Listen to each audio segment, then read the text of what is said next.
Bonjour chers élèves, merci de vous savoir nombreux autour de votre écran pour une nouvelle séquence. Aujourd'hui, notre séquence porte sur repérage d'un point de l'espace. Je vous invite à présent à prêter vos cahiers et vos stylos pour prendre bonne note. À la fin de notre séquence, chacun et chacune de vous doit être capable d'orienter l'espace. Orienter l'espace. Donc, nous allons commencer par l'orientation de l'espace avec la règle du bonhomme d'Ampère. Nous commençons par orientation de l'espace.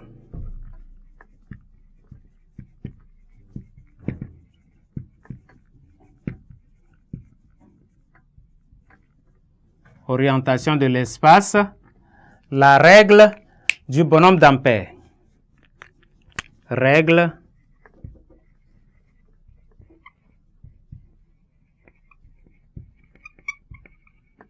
du bonhomme d'Ampère.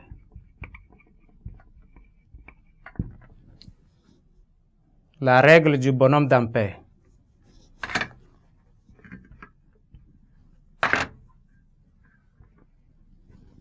Bien.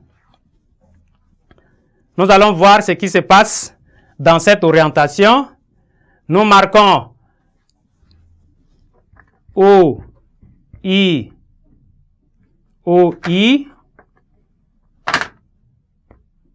J et K. Un repère de l'espace. Un observateur d'Ampère, pour ce repère, est un personnage placé le long de OK. J'ai fait le schéma à côté. Voilà. On a cette personne. C'est ça le bonhomme d'Ampère. Donc, il est placé le long de OK. Il est placé le long de OK. Les pieds sont en haut, au point O. Voilà ses pieds au point O. La tête en K. Voilà la tête est vers K, le point K. Et fixant le point I. Donc, il regarde le point I.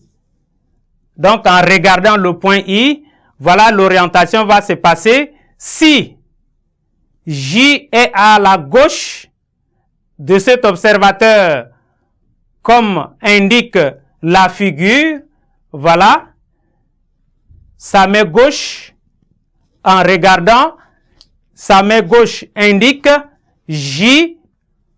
Alors, on dit que OIJK est direct. Donc, le repère OIJK est direct.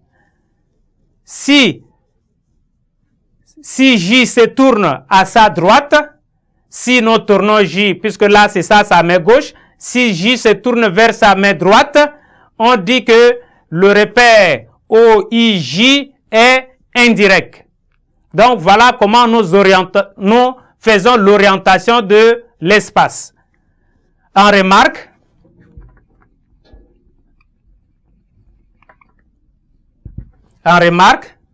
l'ordre dans lequel sont donnés les points ou les vecteurs est fondamental pour la détermination du sens du repère. Orienter un espace, c'est décider de distinguer deux types de repères. Le repère direct et le repère indirect. Donc, nous avions deux types de repères. Il y a le repère direct et le repère indirect. Comme nous venons de dire, selon notre orientation du bonhomme d'Ampère, sa main gauche indiquant J, alors ce repère est dit direct. Donc, si vous voyez I, J, K. Donc, nous tournons dans le sens positif du cercle trigonométrique. C'est là où on dit le repère est dans le sens direct. Mais si nous tournons dans le sens de l'aiguille d'une montre, alors ici notre repère est dit dans le sens indirect. Nous allons aborder avec un exercice exercice.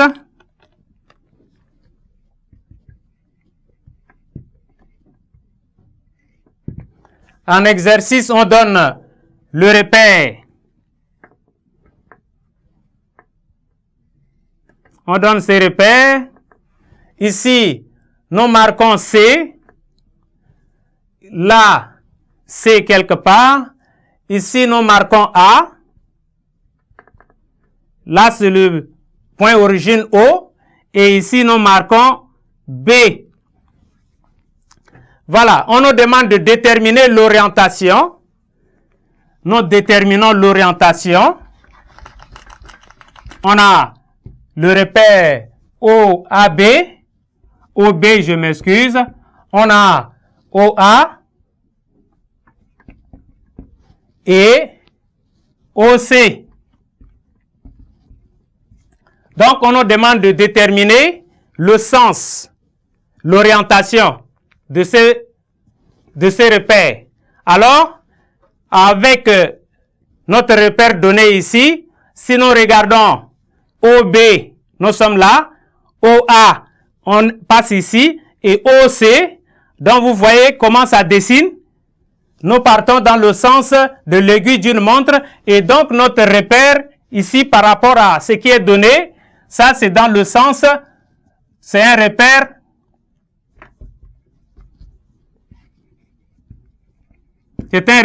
indirect. C'est un repère indirect. Voilà. Et on nous donne aussi le repère OA,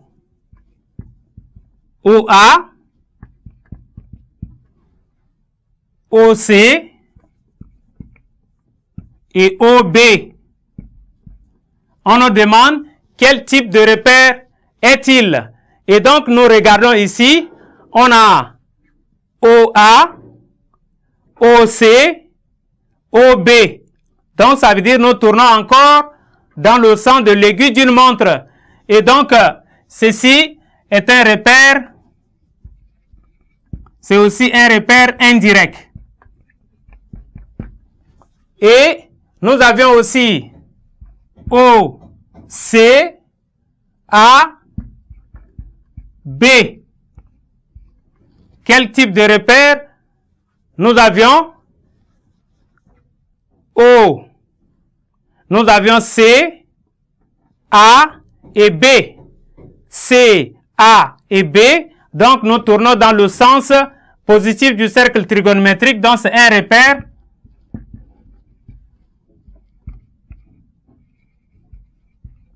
C'est un repère direct. Et nous passons en remarque. Dans la suite de la leçon, sauf l'indication contraire, tout repère de l'espace donné sera considéré comme direct. Merci, chers élèves, pour votre aimable attention et nous espérons vous revoir nombreux à la séquence prochaine.